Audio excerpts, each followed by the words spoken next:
जी, आप सभी का बहुत बहुत स्वागत है।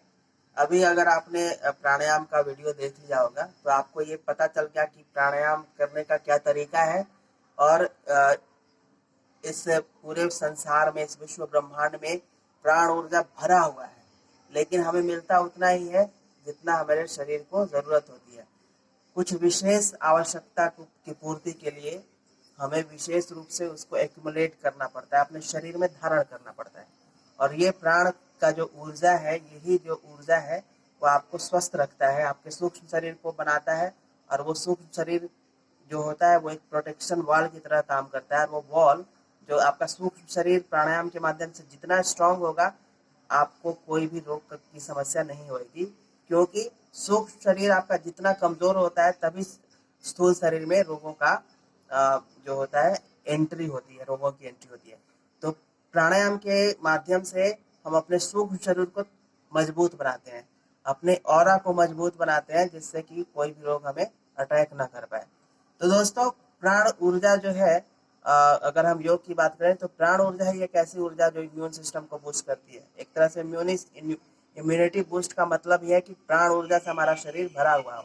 इसको बायोइलेक्ट्रिकल करेंट भी बोल सकते हैं विज्ञान की भाषा में, या जीवनी शक्ति भी इसको बोलते हैं। तो जीवन की शक्ति यही है, प्राण। प्राण ही जीवन की शक्ति है। तो दोस्तों, अभी मैं ये जो हम लोग बात कर रहे हैं, इसमें हम लोग बात कर रहे हैं खान पान की। खान पान और प्राण की ऊर्जा में क्या संबंध है, बड़ा ही बहुत महत्वपूर्ण टॉपिक है, जिसको मैं 5 से 7 मिनट में आपसे बात करूंगा। दोस्तों, जैसा कि आप सभी जानते होंगे, प्राण कई तरह के होते हैं। उसमें 5 मुख्य हैं: प्राण, अपान, समान, उदान, व्यान। यही पूरे शरीर में आपको शक्ति का संचार करते हैं, और जो भी आपका सिस्टम है, जो भी काम कर रहा है, डाइजेशन हो, रेस्पिरेटरी सिस्टम हो, ब्लड सर्कुलेशन हो, जो भी चीजें हो, प्राण की शक्ति से ही वो शक्ति प्राप्त करके और अपने काम को सुचारू रूप से करती हैं। लेकिन दोस्तों, खान पान अगर हमारा सही नहीं होता है तो प्राण ऊर्जा का एक बहुत बड़ा भाग भोजन को पचाने में लगता है। और जब हम गरिष्ठ भोजन को ग्रहण करते हैं तो बहुत बड़ी प्राण शक्ति उस भोजन को पचाने में नष्ट होने लगती है, और इस तरह से हमारा इम्यून सिस्टम कमजोर पड़ने लगता है। तो दोस्तों, इस संकट भरे समय में, जैसा कि लोग, मैं देख रहा हूँ, कई वीडियोस भी मैं देखता हूँ, कई लोगों का व्हाट्सएप देखता हूँ या फिर फेसबुक में देखता हूँ कि लोग इस समय को, इस विपदा भरी समय को तरह तरह के व्यंजन बना के गरिष्ठ भोजन करने में भी लगे हुए हैं। तो आपसे हाथ जोड़ की विनती है कि ये संयम का समय है दोस्तों, ये आपदा का समय है दोस्तों, ये बहुत बड़े आपदा का समय है। ये, इसमें संयम की जरूरत है, इसमें साधना की जरूरत है।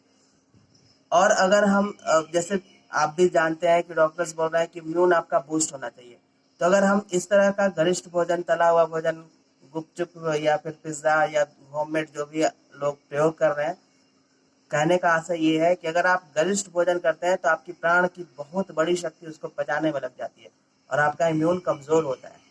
तो किस तरह का खान पान आप कर सकते हैं? अगर आप इकोनॉमिकली साउंड है, तो आप सुबह की शुरुआत फ्रेश फ्रूट से कर सकते हैं। फ्रेश फ्रूट आप कर सकते हैं, हाफ के जी या 1 पाव आप लेके खा सकते हैं।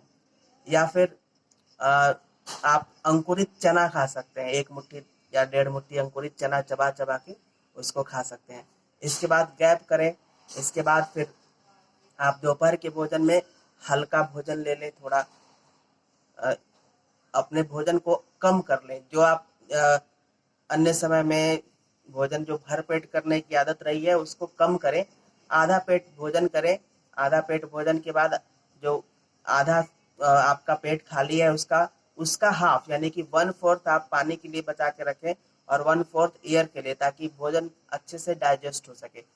शाम में या फिर रात्रि में जब आप भोजन करें, तो रात्रि में भी भोजन ये आप कर सकते हैं कि रात्रि का भोजन और हल्का होना चाहिए। अगर हो सके तो आप दलिया ले लें, या फिर वेजिटेबल का सूप्स ले सकते हैं आप, या फिर अगर सैलेड सूट करता है तो सैलेड ले सकते हैं। बस आपसे यही निवेदन है कि भोजन के बारे में मैं बहुत ज़्यादा विस्तार से नहीं बताऊंगा। अ, जैसा कि डॉक्टर्स भी बोल रहे हैं, सिट्रस फ्रूट आप ले सकते हैं, जैसे आंवला भी ले सकते हैं, नींबू ले सकते हैं, संतरा ले सकते हैं, ये सारे ही आप ले सकते हैं।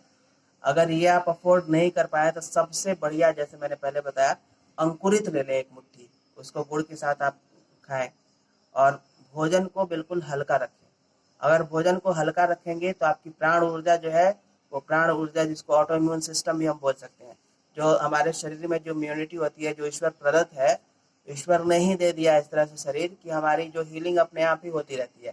लेकिन क्यों हम बीमार पड़ते हैं? क्योंकि हम आज के इस दौर में स्वाद के पीछे भागते रहते हैं, और भोजन जितना हमें करना चाहिए उससे ज़्यादा मात्रा में कर लेने के कारण सारी की सारी प्राण ऊर्जा उसको पचाने में लग जाती है। तो अगर आप जो भी भोजन ले रहे हैं, सिंपल लें, सात्विक लें, सादा भोजन लें, और भोजन की जो मात्रा है उसको थोड़ा कम कर लें। जैसे अगर 4 रोटी खाते हैं तो उसको आप 3 रोटी 2 रोटी पर ले आए। पानी खूब पिए, एडिक्वेट स्लीप लें, और पानी खूब पिए। पानी भी खूब पिएंगे तो यूरिनेशन के माध्यम से और स्वेट आउट के माध्यम से, योग प्राणायाम जब करेंगे तो स्वेट होगा, स्वेट आउट होगा, उसके माध्यम से आपकी शरीर डिटॉक्सिफाई होगी, और इस तरह से आप स्वस्थ रह सकते हैं। बस इतना ही कहना चाहूँगा। धन्यवाद, नमस्कार।